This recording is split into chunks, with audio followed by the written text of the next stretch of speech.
Good morning and welcome to another stream by the ACT Chess Association of their online events, which are currently being held here in Canberra, Australia.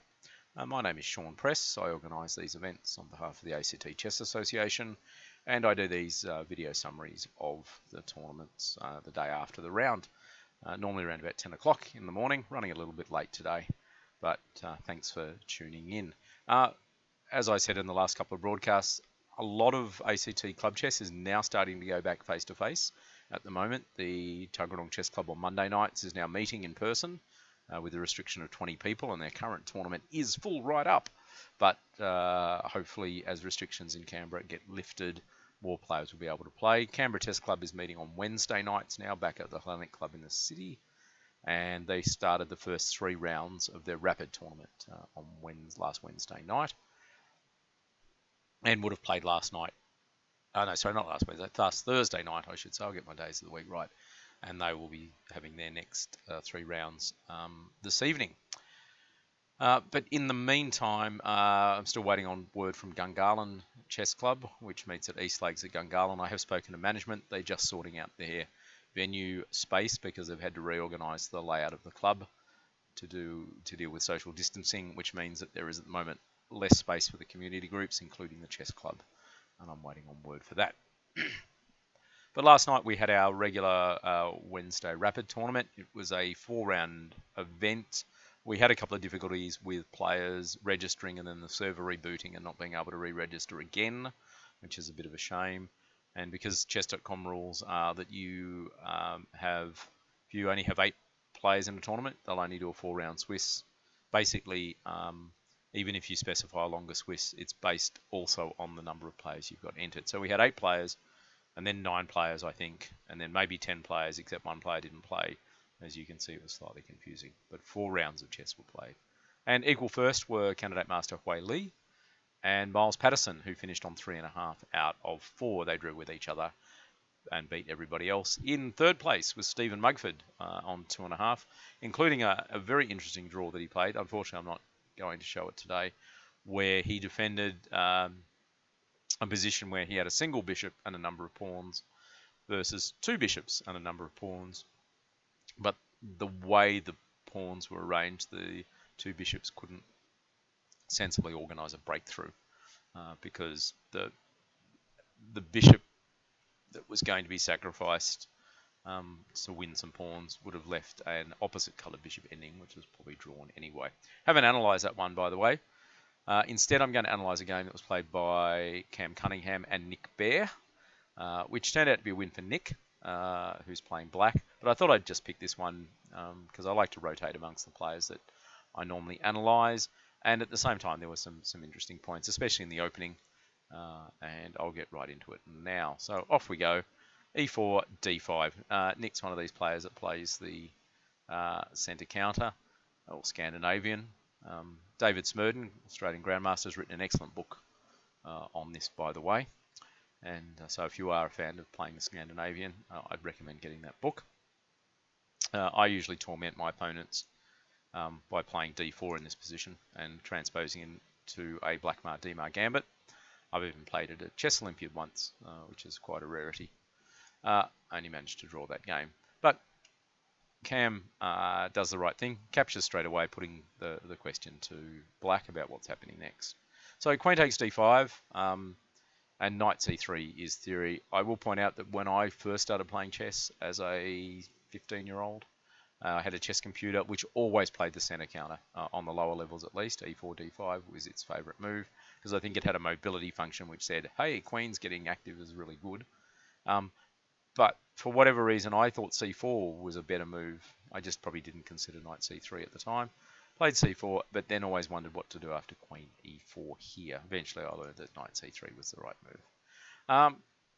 Nick plays the queen D6 line. Queen A5, D4 is main line. Queen D8 is another line that's quite popular. But queen D6, so D4, let's bring some pieces out. Knight F6, knight 3. A6 I always think is a little bit slow. I don't know whether black is trying to avoid bishop B5 check here, or knight B5. But yeah, I've always wondered about this one. So bishop to d3, knight to c6. And white moved the knight again a second time. I much rather, if I was being white, to complete my development, probably with castles, because knight takes d4 is a blunder, because black loses a piece by essentially falling into this trap, which turns up in a lot of openings, by the way. Bishop b5, discovered check. And while you're dealing with getting out of check from the bishop, of course, you've managed to drop your queen. So, castling I think would have been right. Knight e4 was played instead, encouraging some exchanges. Bishop takes, knight takes, bishop takes. Bishop g4, pin and win. White can still get away with castling here and should castle, because after black goes the other side and white plays c3 just to make sure the d-pawn isn't an issue any longer. Attempts to sort of fight back with e5, which does make sense, by the way, can run into trouble after h3. And this is just an example line here. When we take on d4, taking back on d4 is not quite the right move. Taking on f7 is, and white has a slight advantage in this position. Two bishops, center pawn still an issue. There's a couple of checks here that can be irritating as well. So all these things are playable. But bishop e3 is a developing move, so it's not that bad. And it does develop some pieces there. e6 was played in the game. Fighting back in the center with e5 is also both sensible in this position and does happen a lot in the Scandinavia. So e6, c3 to, as I said before, make the center nice and solid. Bishop to e7, h3 to put the question to the bishop. Bishop to h5. Here, I think, is where white starts to go astray. With g4, and there's a couple of reasons why g4 isn't great. And the main reason why g4 isn't great is the bishop's going to go back to g6 anyway. And I'm not sure white has really gained anything by playing h6 g4, h3 g4, because black is going to castle on the queen side anyway. But now white really can't sensibly castle on the king side. Weaken the pawn structure in front of the king side. And no matter what happens, this is going to be a target for attack for black. So by playing these moves and forcing the bishop back to g3, white is almost committing themselves to castle on the queen side only. And that turns out not to be the best strategy here. Queen b3 is a lot more aggressive, because if black now castles on the king side, that is, you can try queen takes b7, knight a5, queen back to b4 is the only square for the queen, by the way. Queen takes, bishop takes, king e2, and this position's equal. There's a couple of bad pawns for both sides. Isolated d pawn here for white, probably not as bad as the c pawn here for black, of course. There are some lines when they can liquidate, but white does have a target of attacking down the c file now. By the way, if you're tempted in this position to go, why can't I take the rook? You can take the rook. And after rook takes, bishop takes, two rooks for a queen, and you've picked up a pawn, and you think you're doing okay, but after c6, maybe you're not doing that great, because the bishop on a8 is now trapped, and black will probably just walk the queen around to try and clean it up at some point. Queen straight back to b8, for example, hitting the bishop to take it, hitting the pawn on b2 as well. So g4, bishop g6, and we take, and we take. And now the other problem, of course, with this line is that the h3 pawn is weak, and the rook on h1 has to stay there, because if the rook on h1 moves and black gets to play rook takes h3, they're almost completely winning. Spoilers, this does happen. So queen d2, as I said, almost committing to castle queenside, and queen d5 is a nice move here. Not only is it a centralizing move, there's obviously the tactical threat of taking the knight on f3, and we will see in a second some other bad things as well. King e2 could now be played here. The argument is that after queen c4, queen d3, the position is reasonably equal. I may have mentioned this before, but I will mention again. There's a couple of chess books I've read recently which talk about queen exchanges, and one argument is that exchange of queens is the most significant exchange that you have to consider when playing chess, because the resultant positions from when you have queens on the board and don't have queens on the board are significantly different. For example, in this case, after queen takes, king takes, this position is still equal for white. And the white king can go back to c2 in some lines, for example, or go back to e2. The whole point is, without queens on the board, as in this case here, this king is a lot safer in the center than it would have been with queens on the board. So the exchange of queens has significantly helped white in this position. So that's why I moved like queen d3, and the position's probably equal. Queen e2 was played instead, and after castles, which isn't a great move, the a-pawn drops, which is another reason why queens on the board take a lot more work than positions without queens on the board. White could castle, but of course, as I said, rook takes a3 is just pretty much winning now, so we don't want to castle on that side of the board. The other thought is to play a move like b4, so that the queen on e2 is defending a2, and after e5 to try and open the center. Then you get away with castling, but after e4 and knight e1, I prefer black's position here. Black has got more development, more space. The only issue is that black would really like to try and open up the queen side, but it's not so easy at the moment because the king is parked on c8 as well. But after they went castles, queen took on a2. And queen to c2, because of reasons, but queen to c2 to try and defend the king on the queen side. And knight a5 is a good move. You're just simply threatening knight b3 here, winning the queen, because that's the only way to avoid checkmate. There's a couple of ways of getting out of it. Maybe none of them good. Knight d2, for example. Rook d5, centralize the rook, because if you try and play something like queen b1 now to swap, knight b3 check, knight takes b3, queen takes b3, and black is significantly better in this position. I think the rooks are going to get doubled.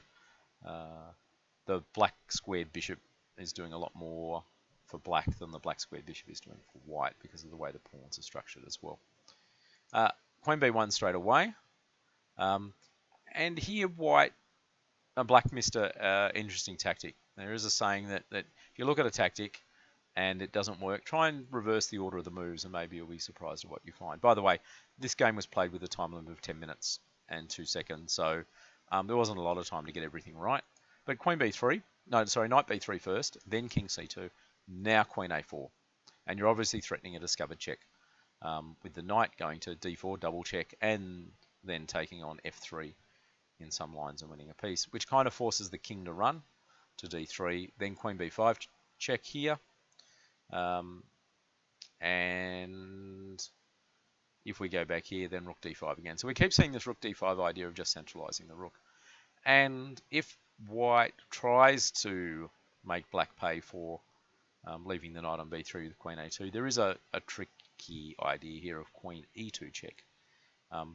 And you have to block on d2 with the knight, because if you try and be greedy and take on b3, you get mated with rook check. And after king a4 here, queen c2 is the nice extra move here, because if the king goes back, rook a5 wins the queen for starters, and there's probably a forced mate that I'm... oh no, it can't go back to a3 because the bishop on e7, got to open my eyes. And you play something like, in this case, b3 to stop the check, and then queen takes a2 is mate. So knight b3 would have been stronger. Queen a4, kind of with the same idea. Now you're threatening to play knight b3 check, followed by knight takes d4, but black can run to d2 in this line. Wasn't able to in the previous line simply because the knight was covering that square. So knight c4 instead. Okay, king to e2, queen to b3, queen to b5 with the discovered check idea. In this case, knight a3 check and some... Well, maybe not knight a3 check because queen b3, queen e3 block, queen d3 blocks. But knight takes something discovered check is what I'm looking at here. So queen to b3, bishop hop back to c1 just to stop the b pawn from going in some lines. Then the queen now went to b5 for various threats of discovered checks. and the rook went to d3. The other idea is to put the queen here, of course, pin and win, except the queen's guarded, so it's not too dramatic a pin. So we played rook d3, okay, and then centralize with queen d5. The other option in this position, now that the king's gone back to e2 and you have queens on the board, is to try and open up the center with a move like f5. Because if we take, you can take with the g pawn to straighten up your pawn structure, or you can take with the e pawn and you've opened the e file for the rooks to come across as well. And black is certainly doing quite well in that position. Queen d5, centralize, the rook goes to e1, and as I said, if the rook doesn't defend the h pawn goes, and black is pretty much winning as it is in this position. By this time, white was running incredibly short of time and went knight e5, and the game had a bit of a curious finish at this point. Knight takes e5, resigns by white. Whether white resigned because they were running short of time, or whether they only saw this line here of dropping the rook, I'm not 100% sure, because rook takes h3 could have been played. And after queen b5, king to d1, knight takes g4. It turns out that black is still a lot, not a huge amount better, but reasonably better in this position, despite, because the material count is still a rook for a knight and 3 pawns, and the knight and 3 pawns obviously is worth more than the rook. And also the f2 pawn at the moment is in trouble, but with more time, white may have played on in this position. And instead, the line, by the way, that black should have played, it's not necessarily take on this square here. Queen e4 was a little bit stronger, just play the check. Bishop to e3 to block. Now you take on e5. Again, it's one of these, maybe we can do things in a different order type situations.